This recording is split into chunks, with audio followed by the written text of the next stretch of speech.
സമന്വയയിലേക്ക് zinc ചെയ്യപ്പെടുന്നതിനാൽ അതിനുശേഷം സമ്പൂർണ്ണയിൽ വരുന്ന മാറ്റങ്ങൾ തസ്തിക നിർണയത്തിനായി പരിഗണിക്കപ്പെടുന്നതല്ല. PM ശ്രീ പദ്ധതിക്കെതിരെ വിമർശനവുമായി വിദ്യാഭ്യാസ മന്ത്രി വി ശിവൻകുട്ടി. പദ്ധതിയിൽ നിന്നുള്ള പണം ഇതുവരെയായിട്ടും ലഭിക്കാത്തതിനാൽ റെസിഡന്റ് ഹോസ്റ്റലിലെ കുട്ടികൾ പ്രതിസന്ധിയിലാണ്. സൗജന്യ യൂണിഫോം, പാഠപുസ്തക വിതരണം ഉൾപ്പെടെ തകരാറിലായെന്നും കോടതിയിൽ പോകാനാണ് തീരുമാനമെന്നും മന്ത്രി പറഞ്ഞു.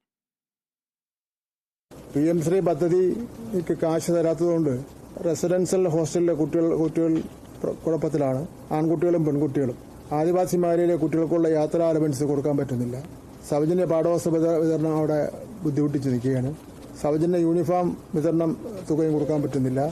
സ്പെഷ്യൽ ട്രെയിനിങ് സെന്റേഴ്സിന്റെ പ്രവർത്തനം മന്ദഗതിയിലാണ്. പ്രാദേശിക പ്രതിഭാ കേന്ദ്രങ്ങൾ പ്രവർത്തിക്കുന്നില്ല. ഈ കാര്യങ്ങളൊന്നും നടത്താൻ പറ്റാത്ത ഒരു സ്ഥിതിയിൽ നിൽക്കുകയാണ്. ഞങ്ങൾ വീണ്ടും വെയിറ്റ് ചെയ്യുന്നത് കോടതിയിൽ പോകാനാണ് തീരുമാനിച്ചിരുന്നത്.